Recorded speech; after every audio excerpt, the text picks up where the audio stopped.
Will the hottest sports nutrition trends of 2019 leak into 2020, or will the first year of the new decade bring a completely new game board for brands to play against their competitors?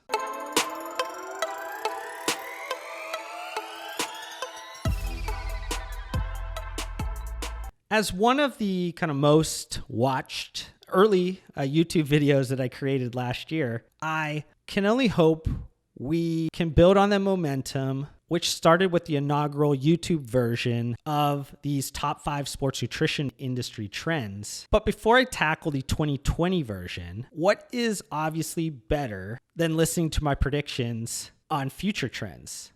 Well, it's obviously getting to call me out on my wrong guesses from last year. So let's recap how I did last year. So the first one I had on my list was around convenience. And it wasn't necessarily just around convenient nutrition product formats, but just convenience in the whole kind of value chain and how important that was. So obviously, ready to eat and ready to drink was extremely big this year. You saw a ton of brands launching those product formats. You saw that being a huge driving force of the industry.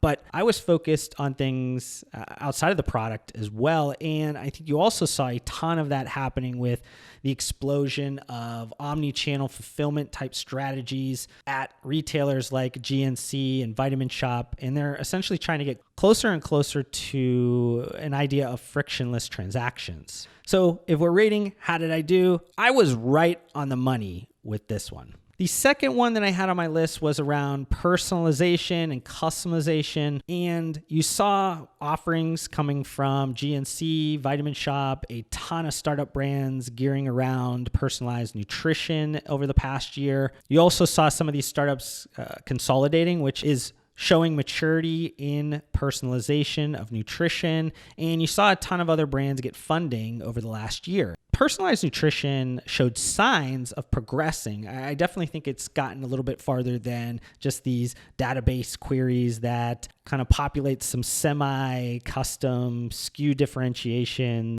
But none of that progression got us to the point of a disruption level, unfortunately.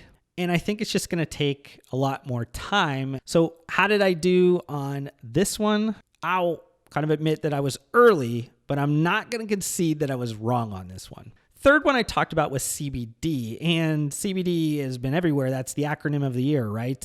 Honestly, everybody's throwing CBD into everything. If you go a day or two in my world without hearing CBD, it is unheard of. There were 3 things that held CBD back from being even bigger than what it was in 2019. And that was the FDA kind of putting it in this like purgatory kind of state of regulation. You didn't have much in terms of like supporting studies to really help CBD get to the point where people are just going out in droves to get that benefit from.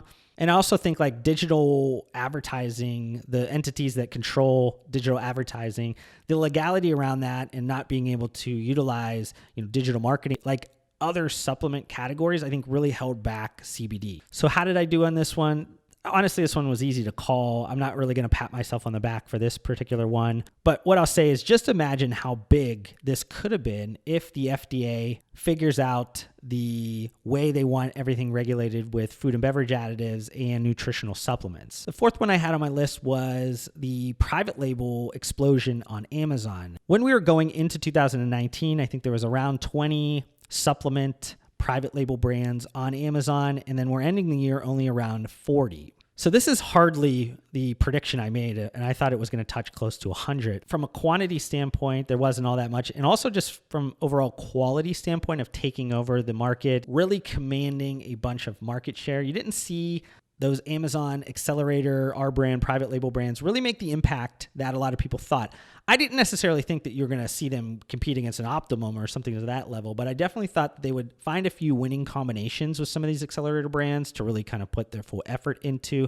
I'm not saying that there aren't brands that are doing, 7 figures plus on Amazon that are private labels. There are a lot of those, but you're not to the point where you're commanding the amount of influence I thought. So how did I do on this one? I think this was an extremely important trend. I still think it's something that you have to pay a ton of attention to if you are in the sports nutrition industry, but I overestimated Amazon's aggressiveness, especially in the light of maybe them having some extra scrutiny with some government agencies and things of that nature. So I think I was just extremely bullish on Amazon really stepping on the gas, not necessarily saying that they won't in the future, but it wasn't to the level in which I thought it was going to be. And the program has stalled a little bit in the category of sports nutrition and nutritional supplements. And then the final one I had on my list was this idea of like maybe extremes with diet segmentation and how that was going to grow the industry. Talked about like vegan and plant-based and, even paleo and a ton of other like kind of micro trends in terms of diet, how that was going to bring in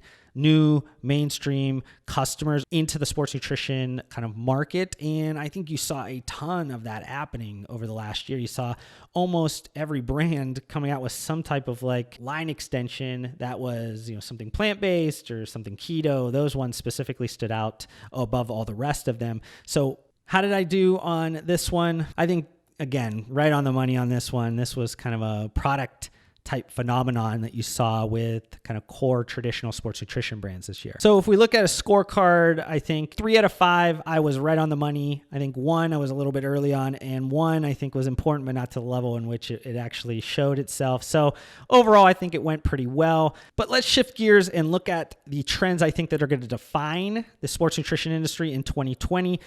We're talking about trends here, and the definition of a trend overall is that it is kind of multi-year and moves past a fad. So the top 5 I had last year could just be replicated this year, and it would more than likely work out. But I wanted to make sure that at least the 3 out of the 5 guesses that I got completely right, I took those right off the board. I didn't even consider those at all because I wanted to make sure that this was a little bit more valuable for everybody, provided more insights, and just be a little bit more interesting. So the first one I want to talk about is around like sustainability finally hitting the sports nutrition market. There's been a lot of times recently where the broader consumer packaged goods industry has looked to sports nutrition and gotten some inspiration and brought it into more mainstream, and that's worked out really well. And then there's other times where there's some things happening in the broader consumer packaged goods market that just seems to just skip the sports nutrition market overall. And sustainability has been one that I think is just not all that prevalent in the industry. And I think that that's going to change this year. I think you're going to start seeing more purpose-driven brands created in the sports nutrition industry, or just ones that are kind of focusing on some sustainability practices, making sure they're drawing light to that in their story and making sure that consumers understand their sustainability practices. Because the market overall, I think Nielsen said recently, $150 billion market in the next year or two that's going to be created with sustainable products. So the market overall globally is really hungry for sustainable CPG products. If you look at the industry, the sports nutrition industry, you really are going to struggle to find a handful of brands that you could point to that even talk remotely about anything that has to do with sustainability. And maybe if you did, it's probably something around maybe Tetra Pak, some of the brands that use Tetra Pak products with maybe their RTD beverages. But I think this is all going to start to change in 2020. I might be a little bit early on this trend overall to see the impact that I would like to see, but I think that you're going to see a lot more conversation shift towards sustainable aspects of packaging, maybe raw material sourcing and choices. You got manufacturing processes. I think you're going to start seeing more sustainable elements kind of being integrated into that one. And just overall, like corporate responsibility around sustainability. You've seen customers across a ton of different consumer packaged goods categories speak and start to spend money on sustainable products, and they're willing to spend more money for brands that do the right thing. So I think that if sports nutrition brands, especially ones that are trying to fight this shift towards like commodification, everybody kind of racing to the bottom, if you're looking to have something strong to attach yourself to that is premium, that you can demand a little bit extra for, and you wholeheartedly and authentically believe in things around sustainability and improving the environment, then this could be something that you need to look at for 2020. Now, the second trend I want to bring up is one that I talked about last year and one that I said I was too early on, and what would be a good list if I didn't re-add the one I thought that was super early in. So personalization and customization. I'm going to talk about a little bit different about this. I think you're definitely going to see the progression of personalized nutrition continue to happen. Technology is going to continuously progress. You're going to see strategic partnerships. You're going to see a ton of things that I talked about in this video. I'm going to pop it up here. It's all around personalized nutrition. Start to happen. Is it going to get to the point where it is truly disruptive to the level that I would like it? No. So I'm probably going to be early again, but I'd like to keep this on the list because I think it's going to continuously draw more attention in the sports nutrition industry. But like I said, in the meantime, I want to talk about maybe a couple other elements of customization or personalization that you're going to start to see in the sports nutrition industry over the next year. I think the first one, you're going to see more like hyper-targeted, hyper-segmented products that are going to be introduced into the market that's going to help create more personalization, more customization of products overall in the market. People are going to be able to find a product that's better suited for themselves. I think you're going to start to see more technology layers being added into some of these brands. I think you're going to see brands start to think about technology much differently. It's another kind of area that just brands overall have kind of forgot about. Sports nutrition brands do not really integrate all that well comparable to some other consumer packaged goods categories. And I think you're going to see brands start to utilize direct-to-consumer websites much differently. You're going to see them offering customization elements, variety packs, different types of things to offer a customer experience that's much different than they can get in kind of traditional retail. So all these things together are going to create kind of a better perception for customers to get personalization or customization out of their transaction. Third one I want to talk about is, I believe, RTD Beverages, and talking mostly around energy drinks. I think they're going to get smarter this year. So performance energy drinks, the subcategory of performance energy drinks, really caught fire this year.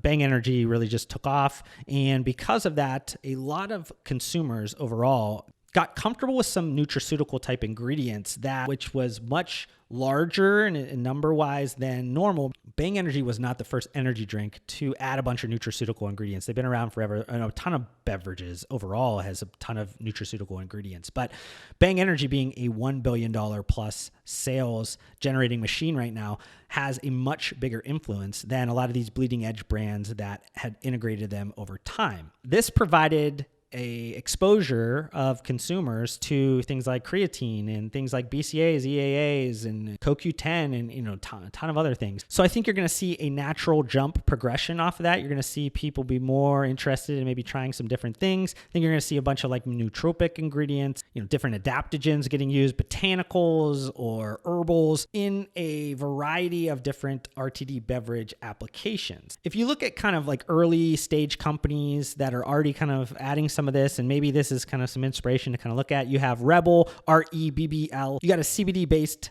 beverage that is called Recess, and then you have Life Aid, which has been around in kind of the energy drink market that is doing a ton of different things. I think those are really good brands to look at, with them adding some different like nutraceutical type ingredients that are going to help these beverages get smarter, because I think there's going to be a number of drivers that consumers are going to be looking at and interested in. You have these performance energy drink Bang users that are probably going to look to progress a little bit over the next year, maybe get something a little bit different, maybe unique. You have biohackers, which is starting to happen. And that doesn't necessarily mean just like people trying to do crazy shit in Silicon Valley. I think more people are going to look to get more productivity out of their lives, a higher level of brain functionality out of their day to perform better throughout their day to day. And I think you also have some kind of that subgroup of gamers that are also driving this trend a little bit. Now, the limiting factor to this trend, and because it's with RTD Beverages, is going to be taste. These nutraceutical ingredients, a lot of times, to have them at an efficacious dose does not taste all that well in beverages. And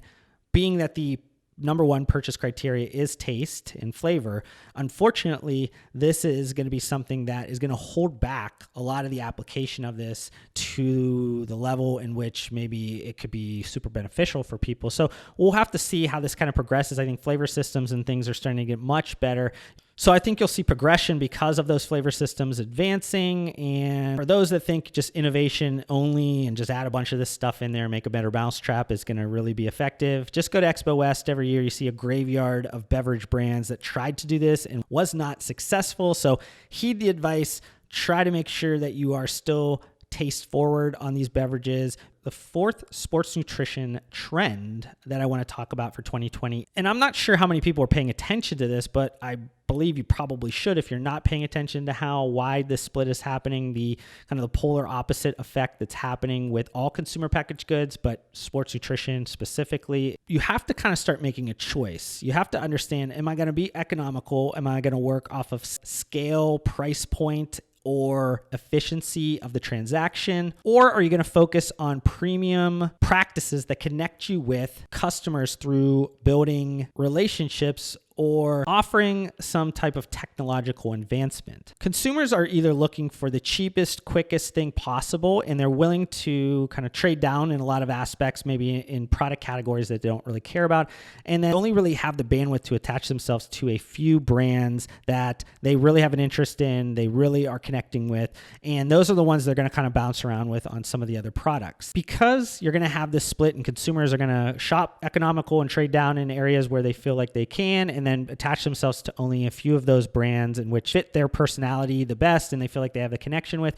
This kind of makes brands need to really figure out where they stand, what they stand for, and how they're going to drive that home successfully to customers. And now the final kind of trend, the biggest trend that I see happening in the sports nutrition industry for 2020, this is this idea of convenient nutrition 2.0. So convenient nutrition 1.0 was all about protein bars, RTD protein drinks, or conventional energy drinks. But all those categories are getting extremely competitive. There's some consolidation happening. There's a ton of investment that's happening. So you really need to be a strong player in those to actually gain a strong footing. I believe forward-looking sports nutrition brands and sports nutrition in the categorical definitions of sports nutrition need to be bent a little bit here. Those brands, those innovative brands that are looking for the next blue oceans or any blue ocean that's kind of out there outside of these convenient nutrition 1.0 categories, I think they're going to be able to take the ideology of convenient nutrition, sprinkle in some of that nutraceutical